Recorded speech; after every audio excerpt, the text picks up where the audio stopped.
प्रधानमंत्री मोदी जी आजकल सुबह सुबह ट्विटर पर एक सुभाषित डालते हैं।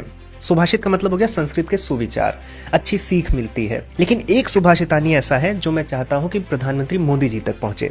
मोदी जी तक क्या मतलब, संसद में जितने भी नेता बैठते हैं वो ये सुभाषितानी जरूर पढ़ें। ये सुभाषित है, सिंहो व्याकरणस्य कर्तु हरत प्राणान प्रियान पाणिने। मतलब एक बार एक शेर ने जो व्याकरण के रचयिता है महर्षि पाणिनि, उनको जान से मार डाला। दूसरी पंक्ति है, मीमांसा कृतम उन्ममात सहसा हस्ति मुनिम जैमिनिम, कि फिर एक हाथी ने मीमांसा ग्रंथ के जो रचयिता हैं महर्षि जैमिनी, उनको अचानक से कुचल डाला। फिर अगली पंक्ति है कि छंदो ज्ञान निधिम जघान मकरो वेला तटे पिंगलम, कि फिर समुद्र तट पर मगरमच्छ ने छंद शास्त्र के जो महान ज्ञाता हैं आचार्य पिंगल, उनको जान से मार डाला। और अंतिम पंक्ति है कि अज्ञानावृत चेतसाम अतिरुषा कुअर्थ स्थिरशचाम गुणई है, कि जो अज्ञान से आवृत यानी जिनका चित्त अज्ञान से आवृत होता है, जो मूर्ख होते हैं, जो अत्यंत क्रूर है, निर्दयी है, पशु के समान है, जानवर के समान है, यानी जो शेर के समान है, मगरमच्छ के समान है, पागल हाथी के समान है, उनके लिए गुणों का कोई मूल्य नहीं होता है। कहने का मतलब है अगर आप मूर्ख हैं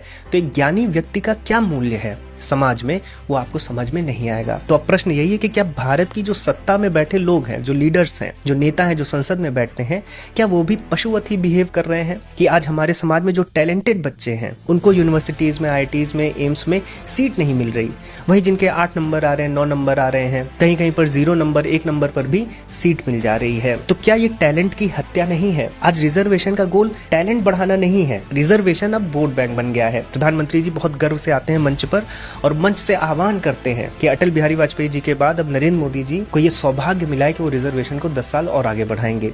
मुझे रिजर्वेशन से समस्या नहीं है, मैं स्वयं OBC हूं, मैंने रिजर्वेशन का लाभ उठाया है। लेकिन रिजर्वेशन का गोल क्या है, कब तक चलेगा, इसका एक बार बैठकर निश्चय तो हो जाए कि ऑब्जेक्टिव क्या है। अगर ऑब्जेक्टिव टैलेंट को बढ़ाना है, सेल्फ स्टीम को बढ़ाना है, हमारे पिछड़े वर्ग के जो भाई बहन है उनको आगे लाना है और वो टैलेंटेड हो, उनमें वो सेल्फ स्टीम आए, क्या ये रिजर्वेशन कर पा रहा है? या फिर जो हमारे पिछड़े वर्ग के भाई बहन हैं ये केवल वोट बैंक के टूल बन गए हैं कि इनको खुश रखो, ये वोट देते रहेंगे और जिनकी जैसी भी हालत है वैसी हालत बनी रहे। तो पहले आपने ऐसी व्यवस्था बनाई कि लोग, आपके जो टैलेंटेड लोग थे, वो देश छोड़कर चले गए और उसके बाद जब वो चले गए और अच्छा कर लिए तो अब आप उनको बुलाते हैं और गिड़गिड़ाते हैं कि आइए अब देश बचाइए। तो आप पहले से ही क्यों नहीं व्यवस्था कर रहे हैं कि वो लोग देश में ही रहकर देश को आगे बढ़ा सकें? मैंने अपनी पर्सनल जर्नी से किस तरह से मेरी कास्ट ने, मेरी जात ने मेरे जीवन को बदला है, इन सभी पर मैंने एक डिस्कशन किया है। आप हाइपरक्वेस्ट यूट्यूब चैनल पर जाकर इस डिस्कशन को देखें, बहुत इंपॉर्टेंट है। और मैं चाहूंगा कि आप केवल देखें ही नहीं बल्कि किसी भी प्रकार से सरकार तक इसे पहुंचाने का प्रयत्न करें। लिंक आपको नीचे कमेंट सेक्शन में मिल जाएगी। जय हिंद।